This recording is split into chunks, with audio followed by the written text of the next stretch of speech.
හොඳයි. අපි බලමු අපි ඊළඟ කොටස දීමේ සංඛ්‍යා පද්ධතිය. දීමේ සංඛ්‍යා පද්ධතියේදී කතා කරන්නේ එකිනෙකට වෙනස් සංකේත දෙකක් පමණක් භාවිතා කරන සංඛ්‍යා පද්ධතිය දීමේ සංඛ්‍යා පද්ධතිය ලෙස හැඳින්වේ. එම සංකේත බිඳුව හා 1 වේ. එතකොට දීමේ සංඛ්‍යා පද්ධතියේදී අපි භාවිතා කරන්නේ බිඳුව 1 කියන සංකේත දෙක විතරයි. එතකොට මේකේ පාදේ වෙන්නේ 2. අපි මුලින්ම ලියාගත්ත අපේ ඉහත කොටසදී කතා කරපු වගුවට අනුව ඒ වගුවේ තිබ්බා මේ සියලුම කොටස් ටික සංකේත බිඳුව සහ 1 වෙනවා. ඒකේ පාදය 2 කියලා පෙන්නනවා කියලා. හරි. බලමු ඊළඟ කොටසෙන් කියනවා දීමේ සංකේත වන බිඳුව හෝ 1 බිටුවක් ලෙස නම් කර ඇත.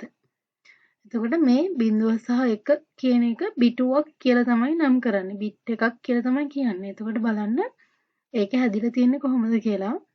වලට දීලා තියෙනවා බිට් කියලා දීලා සමාන ලකුණ දාලා බයිනරි ඩිජිට්ස් කියන එකේ B අකුරයි I T කියන එකයි එකතු වෙලා තමයි බිට් කියන එක හැදිලා තියෙන්නේ. බලමු මේකේ ඔයාලට එන ගණන් පිළිබඳව අපි බලමු. දීමේ සංඛ්‍යාවක් සෑදී ඇති ආකාරය අධ්‍යයනය කරමු. එතකොට දීමේ සංඛ්‍යාව තියෙන්නේ බිඳුව සහ 1 භාවිතා කරලා හැදිච්ච සංඛ්‍යා විතරයි. එතකොට බලන්න ඝනක රාම නිරූපණය කරලා තියෙනවා 101. 1.1 කියන මේ සංඛ්‍යාව ඝනක රාමුක නිරූපණය කරලා තියෙන විදිය. එතකොට බලන්න මෙන්න මෙතන. මුලින්ම අපි කතා කරපු විදිහට 2 බිඳුවෙනි බලය, 2 පළවෙනි බලය, 2 දෙවෙනි බලය කියලා මෙන්න මේ විදිහට දීලා තියෙනවා. එතකොට බලන්න 2 බිඳුවෙනි බලය හැමතිස්සෙම 1යි. ඕනෑම සංඛ්‍යාවක බිඳුවෙනි බලය 1යි කියලා මම කිව්වා මුලදීම. ඊට පස්සේ බලන්න 2 පළවෙනි බලය 2යි. ඊට පස්සේ 2 දෙවෙනි බලය 4යි. ඒක මෙන්න මේ විදිහට වගුව පෙන්නලා දීලා තියෙනවා. අපේ ගණක රාමුවේ ඒක ඇඳලා තියෙනවා. බලන්න මෙතන සංඛ්‍යාව 101. එතකොට මේකේ පෙන්නලා දීලා තියෙන්නේ එකට අදාළව එක බිඳුවක් මෙතනද තියෙනවා. ඊට පස්සේ බිඳුවේ තීරුවේදී මෙතන මොකුත් අවුමක් ඇඳලා නැහැ. බෝලයක් දාලා නැහැ. ඊට පස්සේ එකට තව එකක් මෙතනද තියෙනවා. මේ විදිහට තමයි මේ නෝමල් සංඛ්‍යාවක් ගණක රාමුවක නිරූපණය කරන්නේ. එතකොට මේකේ 1 1 1 කියලා තිබ්බත් එහෙම මේකේ ගණක රාමුවේ බිඳු බෝල 3ක් මේ විදිහට ඇඳ වෙන්න ඕනේ. අපි යෝගී ගණන් ටිකක් ඉස්සරහදී කතා කරනවා. දීලා තියෙන උදාහරණය අපි බලමු විහිඳුවා දක්වන්නේ කොහොමද කියලා. ඊළඟ විහිඳුවා දැක්වීමේදී බලන්න පෙන්නලා දීලා තියෙනවා මෙන්න මේ කොටසෙන් පළවෙනි එකේ මේ එක ගුණ වෙන්නේ 2 දෙවෙනි බලෙන්. ඒක මෙතනදී පෙන්නලා තියෙනවා. එතකොට මේකේ තියෙන සංඛ්‍යාව 1 ඒක ගුණ වෙනවා 2 පළවෙනි බලෙන්. 2 දෙවෙනි බලෙන්. ඒක පෙන්නලා දෙනවා මෙතන. ඊට පස්සේ මෙතන තියෙන සංඛ්‍යාව බිඳුව. බිඳුව ගුණ වෙන්නේ 2 පළවෙනි බලෙන්. බලන්න මේ බල ටිකත් එක්ක තමයි මේ ටික අධ්‍යයනය වෙන්නේ. එතකොට පළවෙනි බලය මෙතන තියෙන එක ගුණ වෙන්නේ 2 බිඳුවෙනි බලෙන්. ඊට පස්සේ මෙන්න මේ අපි ලියපු සංඛ්‍යා ටික පල්ලෙහාට ආදානය කරගෙන ගිහිල්ලා තියෙනවා. බලන්න 2 දෙවෙනි බලය 4යි කියලා දීලා තියෙනවා. ඊට පස්සේ 2 පළවෙනි බලය 2යි කියලා දීලා තියෙනවා. 2 බිඳුවෙනි බලය 1යි කියලා දීලා තියෙනවා. ඒ විදිහට ආදේශනයක් කරලා තියෙනවා. ඊට පස්සේ මෙතනදී 4.1 ඇවිල්ලා තිනවා. එතකොට මේ 101 කියන දීමේ සංඛ්‍යාවෙන් නිරූපණය කරන්නේ දශමයේ සංඛ්‍යා 10යි. එතකොට මෙන්න මේ සංඛ්‍යාව විහිඳුවා ලියලා අපිට බලා ගන්න පුළුවන් පරිගණකයේ තේරුම් අරගෙන තියෙන්නේ මොන භාෂාවෙන් තේරුම් ගත්තේ මොන සංඛ්‍යාවද කියලා. පරිගණක භාෂාවෙන් තෝරාගත්ත පරිගණක භාෂාවෙන් නිරූපණය කරලා තියෙන්නේ කුමන සංඛ්‍යාවද කියලා මෙතනදී අපිට පැහැදිලිව බලා ගන්න පුළුවන්. එතකොට මෙතනදී 101 කියලා දක්වලා තියෙන්නේ සංඛ්‍යාව 5. මෙන්න මේ විදිහට දීමේ සංඛ්‍යාවක් දශමය කරලා අපිට පුළුවන් මොකද්ද මේ පරිගණක භාෂාවෙන් හොයාගෙන තියෙන්නේ මේ 101 වගේ 1.1 කියලා සංඛ්‍යාව වගේම නිරූපණය කරලා තියෙන කුමන සංඛ්‍යාවද කියලා. අපි ඒ වගේ උදාහරණ ටිකක් බලමු. මෙතනදී බලන්න මම අරන් තියෙන සංඛ්‍යාව මම අරන් තියෙන්නේ 101 කියන සංඛ්‍යාව. එතකොට මේ සංඛ්‍යාව කොහොමද අපි ගණක රාමුවෙන් නිරූපණය කරලා තියෙන්නේ? බලන්න මෙතනදී පෝල 3ක් මේකේ දක්වලා තියෙනවා. එතකොට මේ 101 සංඛ්‍යාව ගණක රාමුවේ නිරූපණය කරන්නේ කොහොමද කියලා දක්වලා තියෙනවා. ගණක රාමුවේ මුලින්ම අපි දෙකේ බල විදිහට මේක නම් කර ගන්න ඕනේ. දෙකේ බිඳුවෙනි බලය, දෙකේ පළවෙනි බලය, දෙකේ දෙවෙනි බලය.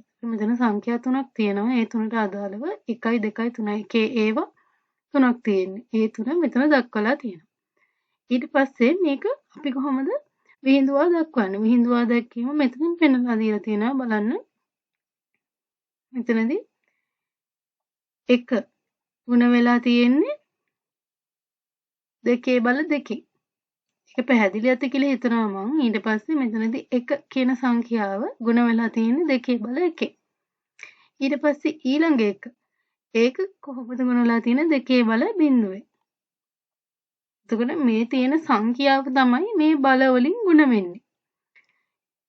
ඊට පස්සේ මේක ආදේශ කරලා තියෙනවා දෙකේ දෙවෙනි බලය 4. ඊට පස්සේ දෙකේ පළවෙනි බලය 2යි. ඊට පස්සේ දෙකේ බිඳුවෙනි බලය 1යි. හැම වෙලාවකදීම අපි මතක තියාගන්න ඕනේ බිඳුවෙනි බලය කියන්නේ 1යි. මේක ලියලා තියාගන්න ඕනේ ගණන් හදන්න කලින්. දෙකේ බිඳුවෙනි බලය කියන්නේ හැමතිස්සෙම 1යි. ඒක වැරදුවොත් ගානම වැරදෙනවා. ඒක නිසා මේක මතක තියාගන්න අනිවාර්යෙන්ම. ඊට පස්සේ මේක ආදේශ කරගෙන යනවා. 1 ගුණ ගන්නවා 4ෙන්. 1 වරක් 4 4යි. 1 වරක් 2 2යි. 1 වරක් 1 1යි. මෙන්න මේ සංඛ්‍යාව එකතු වුණාට පස්සේ 4 2 1. මේ සංඛ්‍යාව එකතු වුණාට පස්සේ උත්තරේ 7යි. මේ 7 කියන දශමයේ සංඛ්‍යාව තමයි කම්පියුටරේ පරිගණක භාෂාවෙන් තේරුම් ගන්නේ 1 3ක්. 101 කියලා තමයි පරිගණකයේ තේරුම් ගන්න. ඊළඟට තියෙනවා අනිත් ගාන. මේකේ බලන්න මොකද තියෙන්නේ? සංඛ්‍යාව 110යි. මේ 110 කියන සංඛ්‍යාව කලින් අපි පෙන්නුවා වගේම ගණක රාමුවක නිරූපණය කරලා තියෙනවා. එතකොට මුලින්ම දෙකේ බල වලින් ගණක රාමුව නම් කරගන්නවා. ගණක රාමුව අඳ ගන්නවා. ඊට පස්සේ මේ සංඛ්‍යාවන් විදියට 101 නම් පළවෙනි එකට එක බෝලයක් අඳිනවා. ඊළඟට එක බෝලයක්. ඊට පස්සේ බිඳුවේ තියෙන බිඳුවට අදාළව කුමන බෝලයක්වත් මෙතනදී අඳ වෙන්නේ නැහැ. ඊට පස්සේ ආදේශ කරගන්න තියෙන්නේ මිහිඳුවා දැක්වීමට. බලන්න දෙකේ බල 2 ගුණ වෙන්නේ 1ෙන්. ඊට පස්සේ දෙකේ බල 1 කියන එක ගුණ වෙන්නේ ඒත් 1ෙන්ම තමයි 101. මෙන්න මේ සංඛ්‍යාව තමයි දෙකේ බල වලින් ගුණ වෙන්නේ. ඊට පස්සේ මෙතනදී බිඳුවයි තියෙන කිසිම සංඛ්‍යාවක් මෙතන නැහැ. ඒක ගුණ වෙනවා බිඳුවෙනි වලින්. එතකොට මෙන්න මේ විදිහට විහිඳුවා දැක්වීම තියෙන්න ඕනේ. ඊට පස්සේ ආදේශනේ තියෙන්නේ දෙකේ දෙවෙනි බලය 4යි. දෙකේ පළවෙනි බලය 2යි. දෙකේ බිඳුවෙනි බලය 1යි. දැන් මේ සංඛ්‍යා ටික නැවතත් ගුණ කරලා අපි ගන්නවා අවුට්පුට් එක 4යි 2යි බිඳුවයි. එතකොට මේ සංඛ්‍යාවල් ටික එකතු කරලා ගන්නවා 4යි 2යි 6යි. එතකොට පරිගණක භාෂාවෙන් තේරුම් ගන්න 110 කියලා අපේ දශමයේ සංඛ්‍යා 6. මම හිතනවා පැහැදිලි වෙන්නේ නැති කියලා. ඊළඟට තියෙනවා අනිත් උදාහරණය. එකේව 4. මෙතනදී එකේව 4ක් තියෙනවා. ඒක කොහොමද? දැන් අපි එකේව 3ක් සංඛ්‍යා 3ක මේ විදියට 3ක ඒවා තමයි අපි බැලුවේ. අපි පොතේ උදාහරණ තියෙන්නෙත් ඒවා. අපි 4ක සංඛ්‍යාවක් බලමු කොහොමද පරිගණකයේ තේරුම් ගන්න කියලා.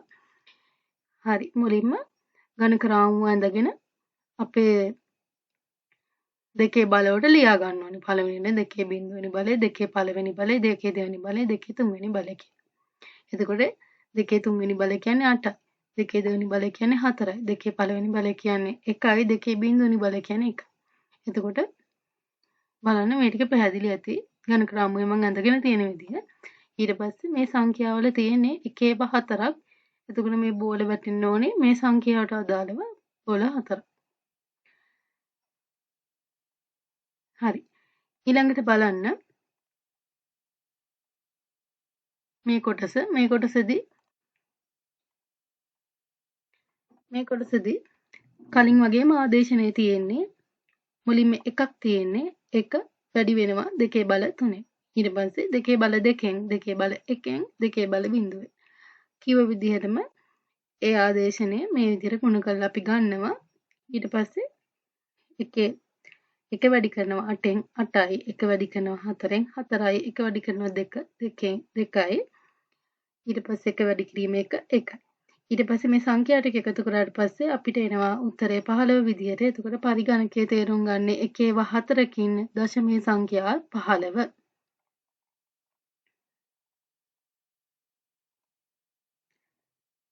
අට ශ්‍රේණියට අදාළව ඔයාලගේ වැඩ පොතේ දීලා තියෙනවා මේ වගේ ගණන් ටිකක්. ඒ ගණන් ටික හදලා බලන්න මේ ආකාරයෙන්ම ඔයාලට එතකොට තවත් පැහැදිලි කිරීමක් ලබා ගන්න පුළුවන්. ඊළඟ කොටස යම්කිසි සංඛ්‍යාවක් එක් සංඛ්‍යා පද්ධතියකින් වෙනත් සංඛ්‍යා පද්ධතියකට හැරවීමේ අවශ්‍යතාවය. එතකොට මෙතනදී අපිට අධ්‍යයනය කරන්න තියෙන්නේ දීමේ සංඛ්‍යා දශමය කිරීම සහ දශමයේ සංඛ්‍යා දීමේ කිරීම. හරි බලමු කොටස අපි විසින් පරිගණකයට දෙනු ලබන සියලු ආදාන පරිගණකය තුළ දීමේ ආකාරයෙන් පවත්වා ගැනේ. තවද පරිගණකය තුළ දීමේ ආකාරයෙන් පවතින දත්ත සකස් කර තොරතුරු ලෙස ප්‍රතිදානය කරනු ලබන්නේ පාට, රූප, ශබ්ද, වීඩියෝ වැනි ආකාරවලිනි. පරිශීලක විසින් අතුරුපුවරෙන් ආදානය කරනු ලබන සංඛ්‍යාවක් පරිගණකය තුළ සටහන් කරනුයේ එහි දීමේ ස්වරූපයෙනි. එහෙත් ඒ නැවත පරිශීලකයාට පෙනෙන ලෙස සංදර්ශකයේ දිස් කරනුයේ දශමය ලෙසිනි. එතකොට අපි අධ්‍යයනය කරපු විදිහට මෙන්න මේක පරිගණක භාෂාව. පරිගණක භාෂාවේ එක බිඳුව දීමේ ආකාරයෙන් තේරුම් ගන්නේ. එතකොට ඒක නිරූපණය කරන්නේ අපිට තේරුම් ගන්න පුළුවන් දශමයේ ආකාරයට. ඒක තමයි මෙතනදී කියන්නේ. බලන්න අපිට උදාහරණයක් දීලා තියෙනවා. අංක 1 පරිශීලකයේ අතරපුරේ අංක 9 බොත්තම එබීම. හරි ඊළඟට අංක 2 කියනවා සකසනයේ මගින් එය මෙතන දීමේ සංඛ්‍යාව තියෙන්නේ ලෙස පිටු රටාවකින් හඳුනා ගනී. එතකොට බලන්න මෙතනදී බිංදුව සහ 1 යොදාගත සංඛ්‍යා රටාවක් තියෙන්නේ. එතකොට මේක දීමේ කියලා ඔයාලා දැනටමත් දන්නවා. එතකොට දීමේ ආකාරයෙන් තමයි සකසනය එම සංඛ්‍යාව හඳුනාගන්නේ. ඊට පස්සේ මොනිටරය මත අංක 9 දර්ශනය වීම. මම හිතන උදාහරණය පැහැදිලි ඇති කියලා. අපිට 9 පෙන්නනවා මොනිටරය මත. ඒ වුණාට සකසන එක තේරුම් ගන්නේ දීමේ ආකාරයේ සංඛ්‍යාවක් විදිහට. උදාහරණය ගොඩක් පැහැදිලි. මම හිතනවා පැහැදිලි ඇති කියලා හැමෝටම. හරි.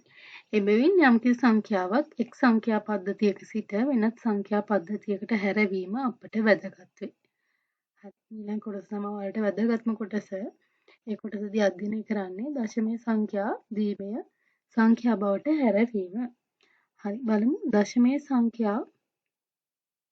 සංඛ්‍යාව දෙකින් බෙදා ඉතිරි වන අගය සටහන් කරමින් අවසානයේ ඉතිරි අගය ලෙස බිඳුව ලැබෙන තෙක් දිගින් දිගටම බෙදනු ලැබේ. ඉන්පසුව අවසානයේට ලද බිටුවේ සිට මුලින්ම ලද බිටුව දක්වා සටහන් කරනු ලැබේ. හරි. බලමු අපිට දීලා තියෙන උදාහරණයක් 13 කියන දශමයේ සංඛ්‍යාව දීමේ සංඛ්‍යාවක් බවට හරවන්නේ කොහොමද කියලා. එතකොට මෙතනදී වෙන්නේ අපිට දෙන සංඛ්‍යාව දෙකෙන් බෙදාගෙන යනවා. දෙකෙන් බෙදාගෙන ගිහිල්ලා අන්තිමේටම ඉතුරු බිඳුවක් එනකන් අපි බෙදනවා මේ සංඛ්‍යාව දෙකෙන්. ඒක කරලා බලන්න උදාහරණය මම හිතනවා පැහැදිලි ඇති කියලා. මෙතනදී 13 බෙදනවා දෙකෙන් 13 දෙකෙන් බෙද්දට පස්සේ ඉතුරු නැතුවනේ බෙදෙන සංඛ්‍යාවක් නොවුනොත් මේ සංඛ්‍යාව බලන්න මෙතනදී 13 තියෙන්නේ 13 දෙකෙන් බෙද්දාම ඔයාලා දන්නවා 6.5 එන්නේ. එතකොට මෙතනදී ඉතුරු තියෙනවා. ඒ ඉතුරු තියෙන සංඛ්‍යාව තමයි මෙතනදී පෙන්වන්නේ. ඉතුරු තියෙනවා නම් මෙන්න මේ විදිහට එකක් ඒ සංඛ්‍යාව ඉස්සරහින් ඉරි කැල්ලක් ගහලා එකක් ලියනවා. ඊට පස්සේ අපිට එන්නේ 6. 6 බෙදනවා දෙකෙන්. 6 දෙකෙන් බෙද්දාම 3යි. එතනදී අපිට ඉතුරු නැතුව 6 බෙදන්න පුළුවන් දෙකෙන්. එතකොට මෙතනදී ඉතුරු නැතුව ගන්න පුළුවන් නිසා බිඳුව කියලා ලියනවා. ඊට පස්සේ 3 බෙදනවා දෙකෙන්. 3 දෙකෙන් බෙද්දට පස්සේ මේක ඉතුරු නැතුව අපිට බෙදා ගන්න බෑ. ඉතුරු වෙනවා එකක්. නේද? ඒත් කොට මෙන්න මෙතනින් ලියා ගන්න මේ ඉතුරු එක. ඊට පස්සේ මෙතනදී දෙක එනවා. දෙක කියන සංඛ්‍යාව එක කියන සංඛ්‍යාව දෙකෙන් බෙද්දට පස්සේ අපිට ඉතුරු නැතුව බෙදා ගන්න බෑ 0.5ක් එන්නේ. එතකොට එන්නේ ඒකත් මෙන්න මේ විදිහට ලියා ගන්න. අපිට දැන් මේ ආව සංඛ්‍යාව අපි ලියාගන්නේ පහළ සිට ඉහළට. එතකොට බලන්න මුලින්ම අපි ලියවෙන්නේ කොහොමද එතකොට? 1 1 0.1. එතකොට අපිට මුලින් ඉඳන් නෙමෙයි අපි ලියන්නේ පහළ සිට ඉහළට. එතකොට මේ විදිහට තමයි උත්තරේ එන්නේ. අපි බලමු අපි තව උදාහරණයකට ගිහිල්ලා මෙතනදී බලන්න මම අරගෙන තිනවා 32. මේ 32 කියන සංඛ්‍යාව අපි දෙකෙන් බෙදාගෙන ගියොත් එහෙම මෙන්න මෙතන දෙක එනවා. දෙකෙන් බෙදාගෙන යන්න ඕනේ. හරි බලන්න මෙතනදී 32 මම අරන් දෙන උදාහරණයක් විදිහට මේ 32 දෙකෙන් බෙද්දට පස්සේ අපිට ඉතුරු නැතුව ලබා ගන්න පුළුවන් 16. එතකොට 16 මෙතන අපි ලියනවා ඉතුරු නැතුව ගන්න පුළුවන් නිසා මෙතනදී බිඳුවක් ලියා ගන්න. ඊට පස්සේ 16 බෙදනවා දෙකෙන් අපිට 8 එනවා ඉතුරු නැතුව ගන්න පුළුවන්. ඒක නිසා මෙතනදී බිඳුව ලියනවා. ඊට පස්සේ 8 බෙදනවා දෙකෙන් 8 දෙකෙන් බෙද්දට පස්සේ අපිට එනවා 4. 4 ගන්න ගත්තාම අපිට ඉතුරු නැතුව තමයි ගන්න පුළුවන් එන්නේ. ඊට පස්සේ 4 බෙදනවා දෙකෙන් අපිට එන උත්තරේ 2 ඉතුරු නැතුව බෙදා ගන්න පුළුවන් සංඛ්‍යා. ඊට පස්සේ මෙතන 2 බෙදනවා දෙකෙන් අපිට එතනත් ඉතුරු නැතුව ගන්න පුළුවන් 1ක්. මොකද දෙකේට දෙකේව 1යි. එතකොට මෙතනදී ඉතුරු නැතුව තමයි මේ සංඛ්‍යා ඔක්කොම අපිට ගන්න පුළුවන් උනේ. ඊට පස්සේ මෙතනදී අන්තිමේටම එකක් ආවට පස්සේ ඒකත් අපි දෙකෙන් බෙදනවා. දෙකෙන් බෙද්දට පස්සේ අපිට අවසානයේදී බිඳුවක් එනවා. බිඳුවක් ආවට අපිට එක බෙදන්න බෑ ඉතුරු නැතුව. මොකද එක කවදාවත් දෙකෙන් බෙදන්න බෑ. අපිට එක දෙකෙන් බෙද්දාම කොහොමද එන්නේ? එක දෙකෙන් බෙද්දාට පස්සේ අපිට එන්නේ 0.5. එතකොට එතනදී ඉතුරු එනවා. ඒක නිසා එකක් මෙතනදී අපි ලියනවා. මෙන්න මේ විදිහට සංඛ්‍යා අපිට බෙදලා හදාගන්න පුළුවන්. බලන්න මම උදාහරණයක් විදිහට අරන් තියෙන 32 විතරයි මෙතනදී. බලමු තව උදාහරණ අපිට දීලා තියෙනවා. තව එක දෙයක් තියෙනවා. එතකොට මෙතනදී සංඛ්‍යාව අපිට ආවට පස්සේ අපි ඒක ලියාගන්නේ උඩ ඉඳලා පල්ලෙහාට නෙමෙයි පල්ලෙහා ඉඳලා උඩට. පහළ සිට ඉහළට. මෙන්න මේ විදිහට තමයි උත්තරේ ලියා ගන්න ඕනේ අපි. එතකොට මුලින්ම 1.5යි. මෙන්න මේ විදිහට තමයි ලියන්න ඕනේ. මේ පිළිවෙල අනිවාර්යයෙන්ම මතක තියාගන්න ඉන්නේ කොහොමද කියලා. ඊට පස්සේ අපිට තව උදාහරණයක් දීලා තියෙනවා. 32 තියෙන දශමයේ සංඛ්‍යාව දීමේ සංඛ්‍යාවක් බවට හරවන්න කියලා දීලා තියෙනවා. අපි බලමු ඒක කොහොමද ගන්න කියලා. 34 කියන සංඛ්‍යාව දෙකෙන් බෙද්දට පස්සේ අපිට ඉතුරු නැතුව ගන්න පුළුවන් 17. එතකොට මෙතනදී බිඳුව ලියලා තියෙනවා. බිඳුව ඇවිල්ලා තියෙනවා. ඊට පස්සේ 17 බෙදනවා දෙකෙන්. එතකොට 17 අපිට ඉතුරු නැතුව බෙදන්න බෑ. අපිට ඉතුරු වෙනවා. ඒක නිසා මෙතනදී ඉතුරු 1 මෙතනින් ලියනවා. ඊට පස්සේ අපිට මෙතනදී 8 ගන්නවා අපි 8 අරගෙන ඒක දෙකට බෙදනවා. 8 බෙද්දට පස්සේ අපිට ඉතුරු නැතුව ගන්න පුළුවන් 4. ඊට පස්සේ 4 බෙදනවා දෙකෙන් අපිට උත්තරේ එනවා 2 ඉතුරු නැතුව ගන්න පුළුවන්. ඒ නිසා මෙතනදී බිඳුව ලියනවා. ඊට පස්සේ 2 බෙදනවා දෙකෙන් අපිට ඉතුරු නැතුව එකක් ගන්න පුළුවන්. දෙකට දෙකේව 1යි. මෙතනදී අපි ලියනවා. අර කිව්වා වගේ අන්තිමේටම අපිට එන එකේ සංඛ්‍යාව 1 බෙදනවා දෙකෙන් අපි මෙතන උත්තරේ අවසානයේදී බිඳුව ගන්නවා. ඒ වුණාට 0.5ක් එන්නේ. ඒ නිසා අපි මෙතනදී 1 ලියනවා. ඊට පස්සේ මේ එන උත්තරේ අපි ලියාගන්නේ 15 සිට ඉහළට. මෙන්න මේ විදිහට. අපි ඊළඟ උදාහරණෙත් බලමු. ඊළඟ උදාහරණේ තියෙන්නේ 49. 49 කියන දශමයේ සංඛ්‍යාව දීමේ සංඛ්‍යාවක් බවට හරවන්න තියෙන්නේ. බලන්න 49 දෙකෙන් බෙද්දට පස්සේ අපිට එන්නේ 24.5යි. එතකොට මෙතනදී මේ සංඛ්‍යාව අපිට 24 කියන සංඛ්‍යාව එකවර ගන්න බෑ. 24 කියන එක ගන්න බෑ. 49 දෙකෙන් බෙද්දට පස්සේ 24.5. එතකොට ඉතුරු ඇතුව තමයි මේ සංඛ්‍යාව එන්නේ. එම නිසා මෙතනදී එකක් ලියා ගන්නවා මෙතන. ඊට පස්සේ මෙතනදී 24 තමයි අපි ලියාගන්නේ. 24.5 මෙතන අපි ලියන්නේ 24 ලියලා ඒක ඉතුරු වෙන එක මෙතනින් ඇතින් පොඩි ඉරක් ගහලා ලියා ගන්නවා. ඊට පස්සේ මේ 24 බෙදනවා දෙකෙන් 24 අපිට ගන්න පුළුවන් ඉතුරු නැතුව බෙදලා 12. 24 ඉතුරු නැතුව බෙදන නිසා මෙතනින් බිංදුවක් අපි ලියා ගන්න. ඊට පස්සේ 12 බෙදනවා දෙකෙන් අපිට එන්නේ 6. 12ත් අපිට ඉතුරු නැතුව බෙදා ගන්න පුළුවන් දෙකෙන් ඒක නිසා මෙතනදී බිංදුව ලියනවා. ඊට පස්සේ අපිට එනවා 6. 6 බෙදනවා දෙකෙන් එනවා 3ක්. එතකොට 6 ඉතුරු නැතුව අපිට බෙදන්න පුළුවන්. එතකොට මෙතනදී බිංදුව ලියනවා. ඊට පස්සේ 3 බෙදනවා දෙකෙන් 3ට දෙකේ ඒවා කීයක් තියෙනවද 1යි. ඉතුරු වෙනවා 1ක්. ඒක මෙතනින් එනවා. එතකොට මේ බලන්න 3 බෙදනවා දෙකෙන් 3ට දෙකේ 1යි. එක මෙතනින් ලියනවා. ඒ වුණාට එකේ ඉතුරු තියෙනවා එකක්. ඒක මෙතනින් ලියනවා. ඊට පස්සේ මෙතනදී හැම ගානෙම වගේ එක බෙදනවා දෙකෙන් අවසානයේදී එකට දෙකේ ඒව නැහැ. එක බිංදුවක් ලියනවා. ඒ වුණාට 0.5ක් වෙන නිසා මෙතනදී එකක් ලියනවා. අන්තිමේදම මේ එන සංඛ්‍යාව උඩ ඉඳලා යට ඉඳලා උඩට අපි මෙතනදී ලියා ගන්නවා. මෙන්න මේව ටික අනිවාර්යයෙන්ම මතක තියාගන්න ඕනේ. මෙන්න මේ ටික. ඉතිරි අගය බිංදුව ලැබෙන තෙක් දිගින් දිගටම බෙදනු ලැබේ. ඊට පස්සේ ආයි තියෙනවා ඉන්පසුව අවසානයේ ලද බිටුවේ සිට මුලින් ලද බිටුව දක්වා සටහන් කරනු ලැබේ. මෙන්න මේ ටික අනිවාර්යයෙන්ම මතක තියාගන්න ඕනේ. අන්තිමේටම බිංදුව වෙනකම් බෙදාගෙන යන්න ඕනේ. ඊට පස්සේ අවසානයේ ඉඳලා يعني පහළ සිට ඉහළට තමයි අපි උත්තරේ ලියා ගන්න ඕනේ. මේ ටික අනිවාර්යයෙන්ම මතක තියාගන්න ඕනේ. කොටස් ටික. මේ වගේ වලට උදාහරණ තියෙනවා ඔයාලගේ වැඩ පොතේ.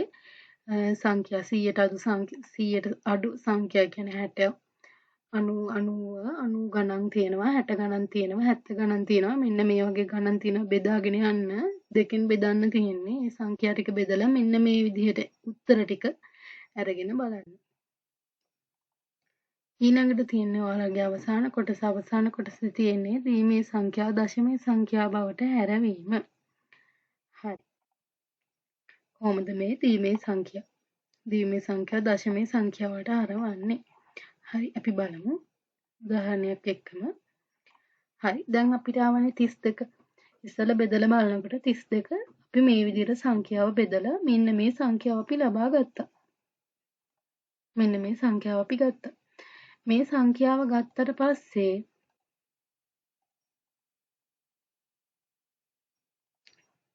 ඒ සංඛ්‍යාව අපි චුට්ටක් ඈඩ් කරලා විහිදුවාම ලියා ගන්න මුලින්ම ඊට පස්සේ පිටිපස්සේ ඉඳලා ඉස්සරහට අපි දෙකේ බල වලින් ලියා ගන්න ඕනේ මෙන්න මේ විදිහට. කොහොමද? අන්තිම එකට දෙකේ බිංදුවෙනි බලය, ඊට පස්සේ දෙකේ පළවෙනි බලය, දෙකේ දෙවෙනි බලය, දෙකේ තුන්වෙනි බලය, දෙකේ හතරවෙනි බලය, දෙකේ පස්වෙනි බලය. මෙන්න මේ විදිහට ලියා ගන්න. මේක ලියාගත්තට පස්සේ අපිට චෙක් කරගන්න පුළුවන් අපි හදපු උත්තරේ හරිද කියලා. ඊට පස්සේ මෙතනදී දෙකේ බිංදුවෙනි බලය ගුණ වෙන්න ඕනි. ඒකට තියෙන උඩ තියෙන සංඛ්‍යාව. දෙකේ බිංදුවෙනි බලයට ඉස්සරහා තියෙන උඩ තියෙන සංඛ්‍යාව බිංදුවයි නේද? එතකොට ඒකෙන් තමයි ගුණ වෙන්න ඕනි. ඒක මම මෙන්න මෙහෙම ඊතලයක් දාලා ලියලා තියෙනවා. මේක ගොඩක් සංකීර්ණ කරගන්න එපා. මේක හරිම ලේසි. බලන්න. මෙතනදී දෙකේ බිංදුවෙනි බලය ගුණ වෙන්නේ බිංදුවෙන්. මෙතන දෙකේ බිංදුවට උඩින් තියෙන දෙකේ බිංදුවෙනි බලයට උඩින් තියෙන බිංදුව. අන්න ඒකෙන් තමයි ගුණ වෙන්නේ. එතකොට බලන්න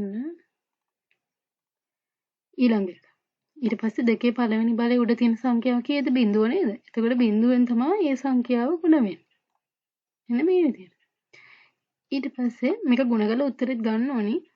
ඊට පස්සේ බලන්න දෙකේ දෙවෙනි බලයේ උඩ තියෙන්නේ මොකද්ද කියලා. ඒත් බිංදුව නේද? එතකොට මේක ඒ විදිහට ලියා ගන්න.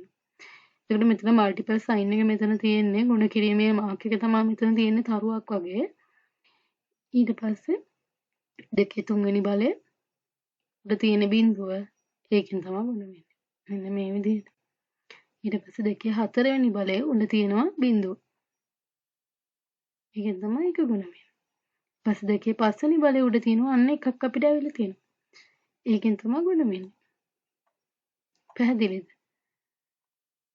මෙන්න මේ උත්තර ටික අපි ගන්නවා ඊපස්සේ දෙකේ බිඳුවෙනි බලය කියන්නේ හැමතිස්සෙම එකයි. ඒක ගුණ වෙනවා බිඳුවෙන්. ඕනම සංඛ්‍යාවක් බිඳුවෙන් ගුණ වෙච්චාම එන්නේ උත්තරේ බිඳුවයි. දෙකේ පළවෙනි බලය කියන්නේ 2යි. නේද? දෙකේ පළවෙනි බලය කියන්නේ 2යි. ඒක ගුණ වෙන්නේ බිඳුවෙන්. ඕනම සංඛ්‍යාවක් බිඳුවෙන් ගුණ වෙනකොට උත්තරේ බිඳුවයි. ඊට පස්සේ දෙකේ දෙවෙනි බලය කියන්නේ 4යි. 4 ගුණ වෙන්නේ බිඳුවෙන්. උත්තරෙත් බිඳුවයි. දෙකේ තුන්වෙනි බලය කියන්නේ කීයද? දෙකේ තුන්වෙනි බලය කියන්නේ 8යි. එතකොට 8 ගුණ වෙන්නේ බිඳුවෙන්. එකත් මෙතනදී බිඳුවයි. ඊට පස්සේ දෙකේ හතරවෙනි බලය කියන්නේ 16යි. 16 ගුණ වෙනවා බිඳුවෙන්. එතකොට මෙතනදී එතනත් උත්තරේ බිඳුවයි. හරි. අන්තිම එකේ අපිට එකෙන් ගුණ වෙන්න ඇවිල්ලා තියෙනවා. මොකද්ද? දෙකේ පස්වෙනි බලය. දෙකේ පස්වෙනි බලය 32යි. 32 ගුණ වෙනවා එකෙන් 32 වරක් 1 32යි. එතකොට මෙන්න බලන්න මෙතනදී 32 ඇවිල්ලා තියෙනවා අපිට. ඔන්න අවසානයේදී උත්තරේ 32. මෙතනදී අවසානයේ එන අපි තව ගානකදී අපි බලමු මෙතනදී අවසානයේ එන උත්තර ටිකේ එකතුව තමයි අවසානට අපි ගන්න. එතකොට මෙතනදී තියෙන්නේ 32 විතරයි. අනිත් බිංදු ගොඩක් තියෙන්නේ නේද? බලන්න මෙතනදී ඇවිල්ලා තියෙන්නේ 32. අපි බෙදපු සංඛ්‍යාවත් 32. එතකොට මේ 32ම මෙතනත් එනවා. බලමු අපි තව ගානකින් ඒක පැහැදිලිව.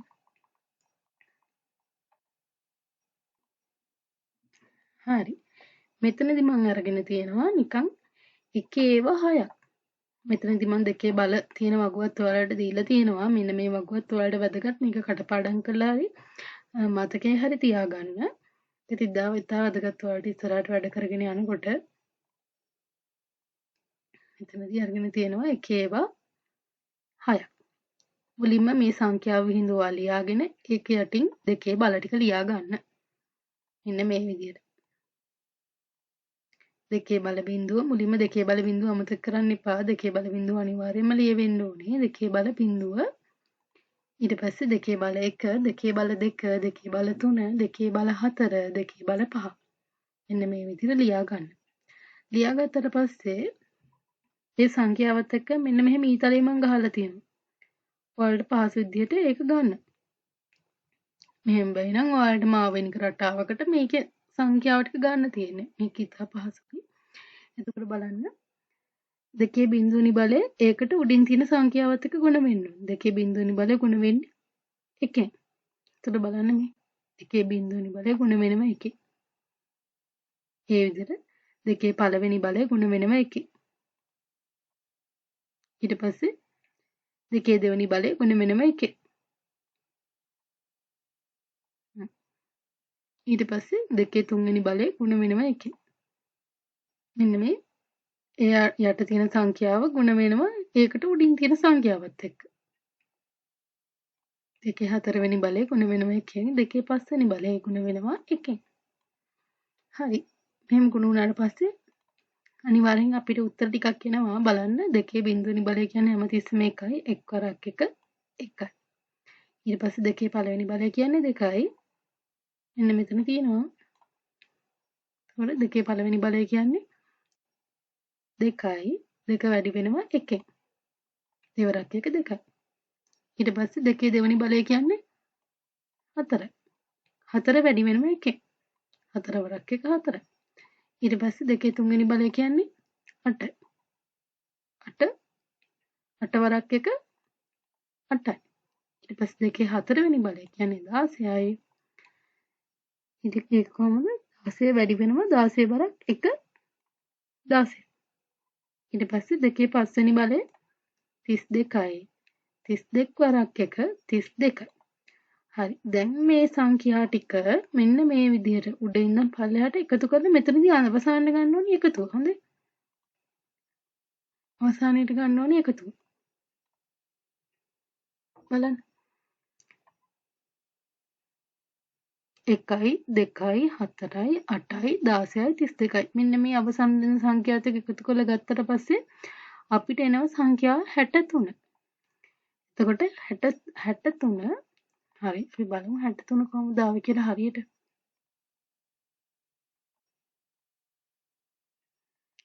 මෙන්න මේ සංඛ්‍යා ටික දැන් එන විදිහ අපි බලමු. හරිද අපේ සංඛ්‍යාව ආපු සංඛ්‍යාව හරිද කියලා බලමු. දැන් මෙතන 63 ආවිල්ලා තියෙනවා. මම මෙතන අරගෙන තියෙනවා 63. 63 අපි දීමේ කියලා බලමු. දීමේ කියලා බලන්න මෙතනදී දෙකෙන් බෙදාගෙන යනවා. මම මෙතන දෙක ලියලා නැහැ. ඒ වුණාට මෙතනින් දෙකෙන් බෙදාගෙන යනවා කියලා මතක තියාගන්න. ඒක මිස්ටේක් එකක්. බලන්න 63 දෙකෙන් බෙද්දට පස්සේ ඉතුරු නැතුව අපිට ගන්න පුළුවන් 63. 63 ඉතුරු නැතුව දෙකකින් බෙදන්න බෑ අපිට නේද? අපිට එන්නේ 32.5යි.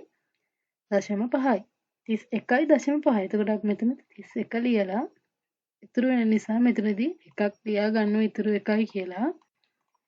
ඊට පස්සේ 31 බෙදනවා දෙකෙන් 31 බෙදුවාම දෙකෙන් අපිට 15ක් එනවා. ඒත් ඉතුරු තියනවා නේද? 32කින් බෙද්දට පස්සේනේ අපිට 15ක් එන්නේ. එතකොට 31ක් කිව්වහම අපිට එතනදී එකක් ඉතුරු වෙනවා. ඒක මෙතනින් තියෙනවා. ඊට පස්සේ 15 දෙකෙන් බෙද්දට පස්සේ අපිට ඒත් ඉතුරු වෙනවා නේ. ඉතුරු වෙනවා එකක්. ඒක මෙතනින් ලියනවා. ඊට පස්සේ 7 දෙකෙන් බෙද්දට පස්සෙත් අපිට ඉතුරු වෙනවා එකක්. ඉතුරු වෙනවා එකක්. එකක් ඉතුරු වෙනවා ඒකත් මෙතනදී ලියනවා. ඊට පස්සේ බලන්න 3 බෙදනවා දෙකෙන් අපිට 3ට දෙකේ එකයි එකක් ඉතුරු වෙනවා. ඒ ඉතුරු වෙන එක මෙතන ලියනවා. ඊට පස්සේ අවසානයේදී කියවා වගේම ඉතුරු වෙන එකක් එන්නේ එක බෙදනවා දෙකෙන් අපිට එකට දෙකේව නෑ බිඳුවයි. ඊළඟ මෙතනදී එකක් අපි ලියනවා 0.5ක් එන නිසා. ඊට පස්සේ මේ අවසානයේ ඉඳන් උඩට තමයි අපි ලියන්නේ බලන්න. මෙතනදී උත්තරේ කොහොමද ආවේ? 63 දීමේ කරාට පස්සේ එන්නේ එකේ ඉලක්කම් 6ක්. අපිට ඇවිල්ලා තියෙන උත්තරේ හරි නේද? එතකොට මෙතන තියෙන්නේ එකේ ඉලක්කම් 6ක්. මෙතන ආවෙත් එකේ ඉලක්කම් 6ක්. එතකොට ඒ කොහොමද පරිගණක භාෂාව මෙන්න මේක තමයි පරිගණක භාෂාව. එකේ ඉලක්කම් 6ක් විදිහට තමයි පරිගණකයේ සකසනය තේරුම් ගන්නෙ. ඒ වුණාට අපි ස්ක්‍රීන් එකේ පෙන්නන්නේ කීයද? 63. මම හිතනවා මේ කොටස පැහැදිලි වෙන්න ඇති කියලා.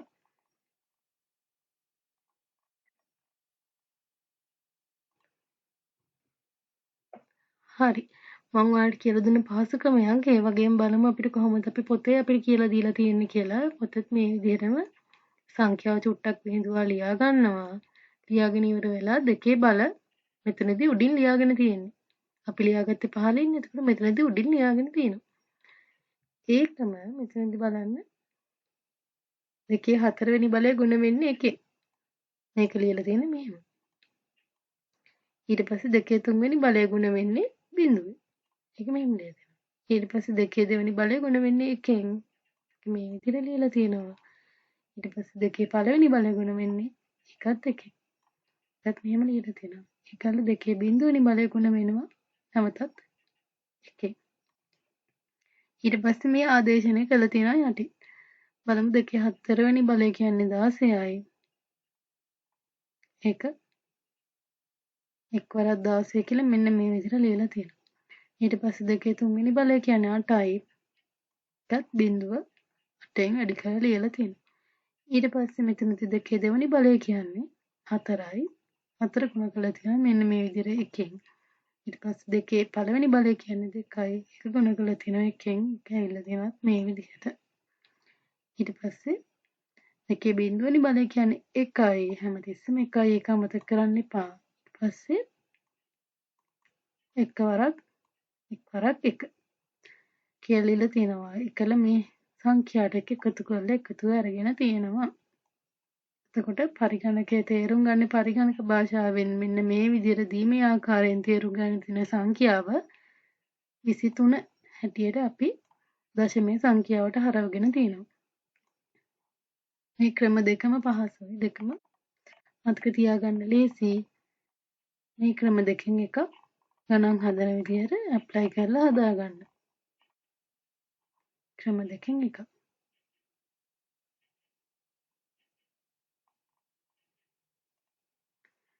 ඊළඟ සංඛ්‍යාවත් ඒ විදිහමයි. ඒ උදාහරණෙත් ඒ විදිහටම දීලා තියෙනවා.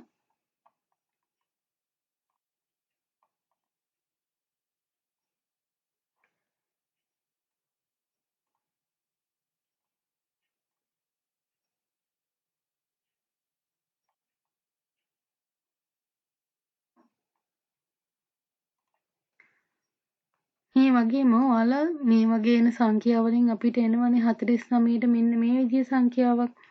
ඒ වගේ ඒ එන සංඛ්‍යාව නැවත ඔයාලා මේ එන දීමේ සංඛ්‍යාව දශමය කරලා බලන්න.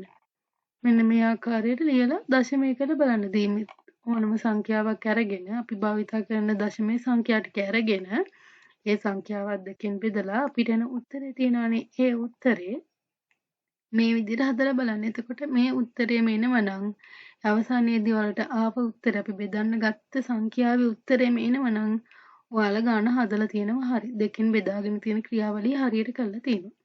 මේ විදිහට උත්තර අරගෙන බලන්න ඔයාලගේ වැඩ පොතේ තියෙන ගණන් ටික.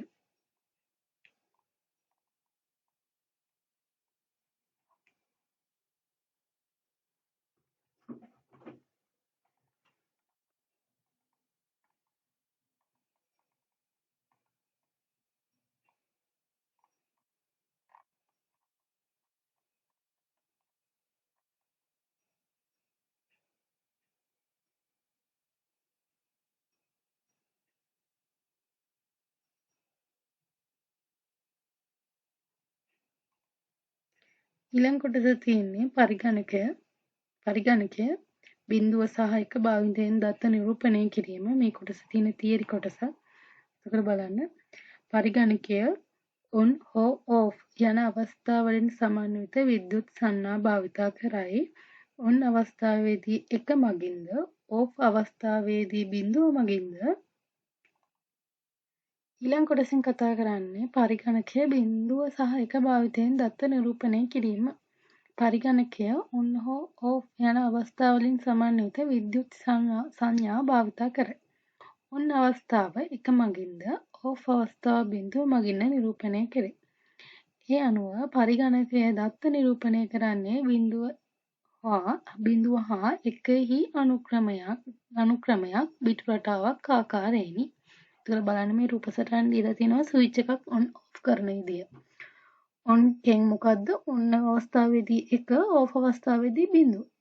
මගෙන් නිරූපණය කරයි. හරි. ඊළඟට තියෙනවා අප විසින් පරිගණකයට ආදානය කරන ලබන පාඨ, ශබ්ද හා රූප ආදී දත්ත සහ උපදෙස් පරිගණක මතකයේ තුල තැන්පත් වන්නේ දීමේ බිටු අනුක්‍රමයක් වශයෙනි. එබැවින් පරිගණකය සියලුම ආකාරයේ දත්ත සැකසීමට පෙර දීමේ ආකාරයට හැරවීම කළ යුතුය. එතකොට බලන්න පරිගණකයේ සියලු ආකාරයෙන්ම දත්ත සැකසීමට පෙර දීමේ ආකාරයට හැරවීම කළ යුතුයි. දැන් දශමයේ ආකාරයෙන් තියෙන සංඛ්‍යාවක් වුණා දීමේ කරලා අපි ගන්නෙ පරිගණකයේ තේරුම් ගන්න කොහොමද කියලා දැනගන්න. එතකොට බලන්න පරිගණක භාෂාවෙදි තියෙන බිඳුව සහ එක විතරයි. බලන්න මෙන්න මේ ටික ඉතා වැදගත්. පරිගණක මතකයේ තුල තැන්පත් වන්නේ දීමේ බිටු අනුක්‍රම වශයෙනි. එතකොට මොනවද ඒ කියනත් බලා ගන්න ඕනේ මොනවද? පාඨ, ශබ්ද, රූප ආදී දත්ත. එතකොට පාඨ, ශබ්ද, රූප, වීඩියෝ, තව මොනවද පික්චර්ස් ඒ හැමදේම පරිගණකයේ තුල තැන්පත් වෙන්නේ දීමේ බිටු අනුක්‍රමයක් වශයෙන්. එතකොට ඉහත කොටසෙදිත් අපි කතා කරා මුල්ම ඡේදයේදී බලන්න ඊටු ටිකේදී කොහොමද කියන්නේ. මෙන්න මේ ටික තිතා වැදගත්. පරිගණකය සියලුම ආකාරයේ දත්ත සැකසීමට පෙර දීමේ ආකාරයට හැරවීම කළ යුතු වේ. බලන්න. එතකොට මෙතනදී උදාහරණයක් විදිහට මිනිසා දකින ආකාරය. එතකොට මෙතන තියෙන රූපය. රූපේ දීමේ අංකණයට හැරවීම. පරිගණකයේ දකින්නේ කොහොමද කියලා බලාගන්න අපි ඒක දීමේට හරවන්න ඕනේ. පරිගණකය දත්ත නිරූපණය කරන ආකාරය කොහොමද පෙන්වන්නේ? මෙතන දීමේ අනුක්‍රම රටාවකින් නේද පෙන්වන්නේ. බලන්න මිනිසා දකින විදිහට මේ පරිගණකය මේක දකින්නේ. ඒක අපි මේ උදාහරණ මගින් තේරුම් ගන්න ඕනේ. බලන්න හඬක් කොහොමද පරිගණකයේ තේරුම් ගන්නේ? මෙන්න මේ විදිහට රටාවකින් තමයි තේරුම් ගන්න. දීමය රටාවකින්. දීමය බිටු අනුක්‍රමයකින්. එතකොට මෙන්න මේ කීබෝඩ් එකේ තියෙන අක්ෂර. කීබෝඩ් එකේ තියෙන A කියන අක්ෂරය කොහොමද පරිගණකය දීමේ ආකාරයට අංකණය කරන්නේ? මෙන්න මේ විදිහට තමයි දීමේ ආකාරයට අංකණය කරන්නේ. ඊට පස්සේ 9 කියන ඉලක්කම කොහොමද පරිගණකය කරන්නේ? එතකොට මේ 9 කියන ඉලක්කමත් අපිට දෙකින් බෙදාගෙන කියලා බලන්න පුළුවන්. කොහොමද කියලා. එතකොට මෙන්න මේ සංඛ්‍යාව වෙනම නම් ඔයාගේ හරි. බෙදීමේ රටාව හරි. බලන්න. ඒ අනුව සියලුම ආදාන පරිගණකය තුළට දීමේ ආකාරයෙන් සකසා එම තොරතුරු පාඨ, රූප, ශබ්ද සහ වීඩියෝ ආකාරයෙන්ම අදාළ ප්‍රතිදාන උපාංග වෙත ලබා ගනී. ඒතර පරිගණකය මෙන්න මේක අපි කරන වැඩ තේරුම් ගත්තට දීමේ ආකාරයෙන් ඒක ප්‍රතිදානයක් විදිහට අවුට්පුට් එකක් විදිහට දෙනකොට දෙන්නේ මෙන්න මේ බිඳුව 1 ඒ විදිහට නෙමෙයි. අපිට සංදර්ශකයේ 9 අපි කීබෝඩ් එකේ 9 ප්‍රෙස් කරොත් අපිට ඩිස්ප්ලේ වෙන්නේ 9. මේ විදිහට පෙන්වන්නේ නැහැ. සකසනේ තේරුම් ගන්න විදිහ තමයි මේකේ පෙන්වන්නේ. ඒකට ප්‍රතිදානයක් විදිහට ඒක එළියට පෙන්වනකොට අදාළව දැන් පිච් එකක් වුණත් පරිගණකයේ මෙන්න මේ විදිහට අවුට්පුට් එකක් අපිට ඩිස්ප්ලේ කරන්නේ නැහැනේ. අපි තිරේ ඩිස්ප්ලේ කරන්නේ නැහැ. ඒක හරිම විදිහට මෙන්න මේ පිච් එක නම් මේ විදිහටම මේ පිච් එකම පෙන්වනවා. බලන්න ඒක තමයි මේ කියන්නේ යනවා සියලුම ආදාන පරිගණකයේ තුලට දීමේ ආකාරයෙන් ලබාගෙන දීමේ ආකාරයෙන් සකසා එම තොරතුරු පාඨ, රූප, ශබ්ද හා වීඩියෝ ආකාරයෙන්ම අදාළ ප්‍රතිදාන උපාංග වෙත ලබා දෙයි. ඒක පැහැදිලි ඇති කියලා හිතනවා මම.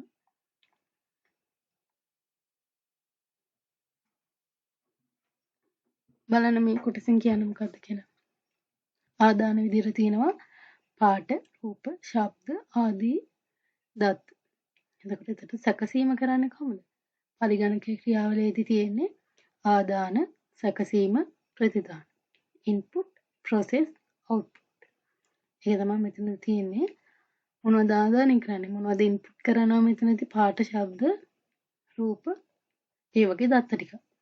ඒක සැකසීම කරන්නේ කොහොමද? සැකසීමේ ක්‍රියාවලිය වෙන්නේ දීමේ ආකාරය. එක බිඳුව කියන රටාවකින්. මෙන්න මේ අපි ඉස්සෙල්ලා කතා කරා වගේ පරිගණකය කොහොමද ඒක දකින්නේ? දත්ත දකින ආකාරය. දීමේ ආකාරයෙන් දත්ත සැකසීම සිදු කරනවා. ප්‍රතිදානය කරන්නේ දීමේ ආකාරයේ සිට නැවත රූප, පාඨ, ශබ්ද ආදී ලෙස ලබා දෙයි. ඒවා ඒ ආකාරයෙන්ම ලබා දෙනවා. පරිගණකය තුළ සැකසීම සිදු වෙන්නේ දීමේ ආකාරයෙන්.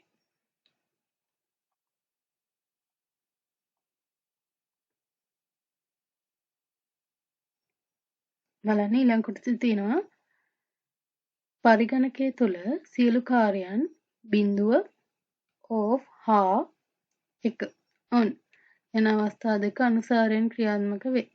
දත්ත දීමේ ආකාරයෙන් පරිගණකයේ ප්‍රධාන මතකය වෙත ලබා ගැනේ. දත්ත දීමේ ආකාරයෙන් පරිගණකයේ ප්‍රධාන මතකය වෙත ලබා ගැනේ.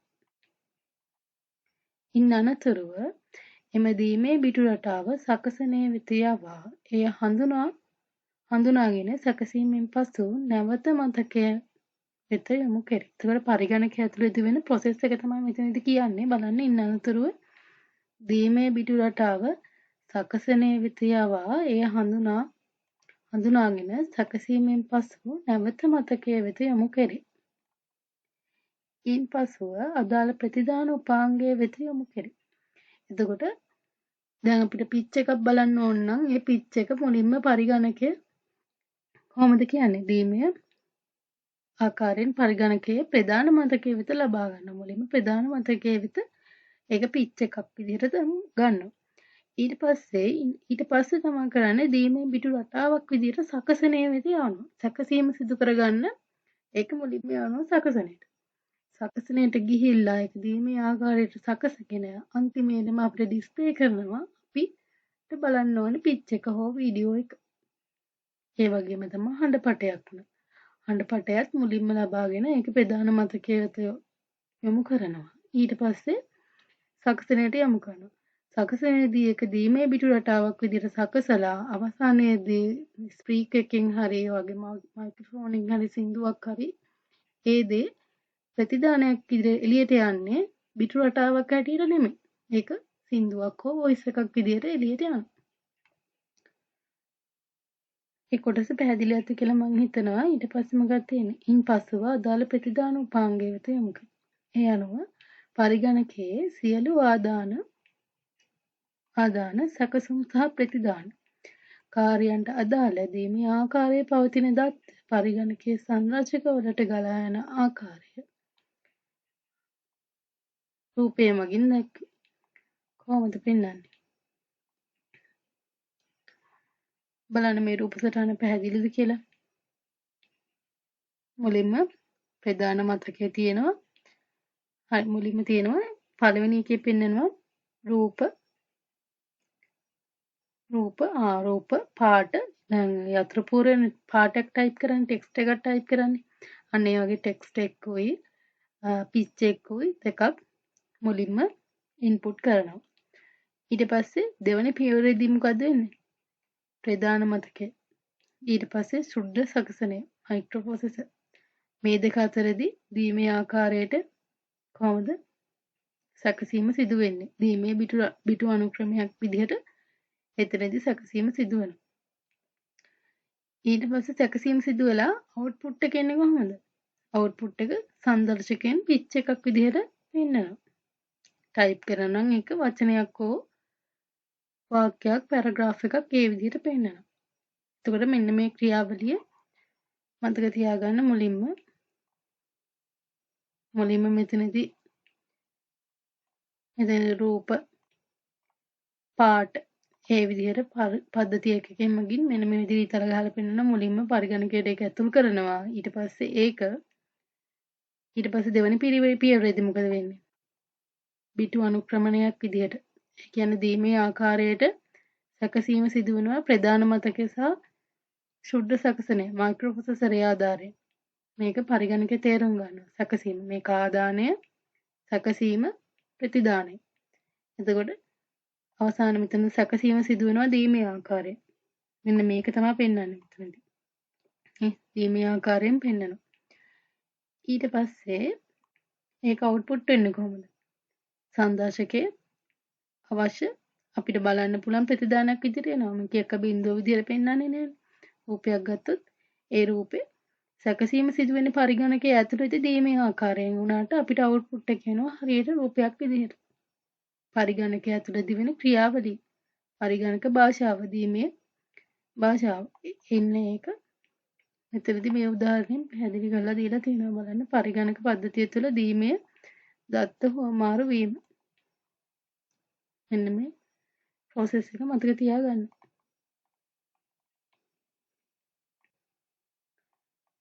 ඒක පැහැදිලි කරලා දීලා තියෙනවා. පරිගණකයට යතුරු පූර්ව ඩිජිටල් කැමරා වැනි ආදාන උපක්‍රම ඔස්සේ දත්ත ඇතුළත් වීම තමයි පළවෙනි පියවරේ තියෙන්නේ. දත්ත ඇතුළත් වීම. ඊට පස්සේ ප්‍රධාන මතකයේ තුල తాවකාලිකවත් දුර්වල තටිය තුල ස්ථාවරවත් තැන්පත් කර ගැනීම. කොට මෙන්න මෙතන මයික්‍රෝප්‍රොසෙසර් එකයි මේන් මෙමරි අතර වෙන්නේ මොකද්ද? ප්‍රධාන මතකයේ තුල తాවකාලිකවත් දුර්වල තටිය තුල ස්ථාවරවත් තැන්පත් කර ගන්නවා. මේ දෙන දත්තය තැන්පත් කර ගන්නවා. එතනදි තමයි දීමේ ආකාරයට සැකසීම සිදු වෙන්නේ. බලන්න සකසනය මගින් දත්ත සැකසීම සහ සකසන ලද දත්ත තොරතුරු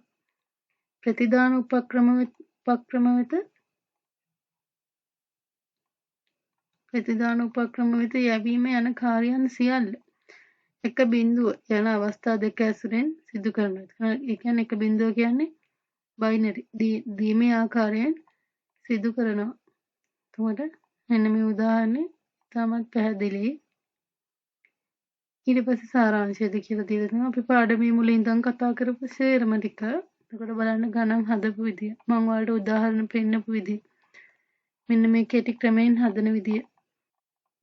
කෙටි ක්‍රමය කියන්නත් පුළුවන් අපිට පහසු ක්‍රමය කියන්නත් පුළුවන්. ඒ ක්‍රම දෙකෙන්ම හදන විදිය මෙතනදී පෙන්නලා දීලා තියෙනවා. මේ විදිහට ඔයාලගේ පාඨ ශ්‍රේණියට අදාළ පළවෙනි පාඩමේ සාරාංශ කොටස පෙන්නලා දීලා තියෙනවා. මම හිතනවා පළවෙනි පාඩම සාර්ථකව ඔයාලා ඔක්කොම ග්‍රහණය කරගත්තා කියලා.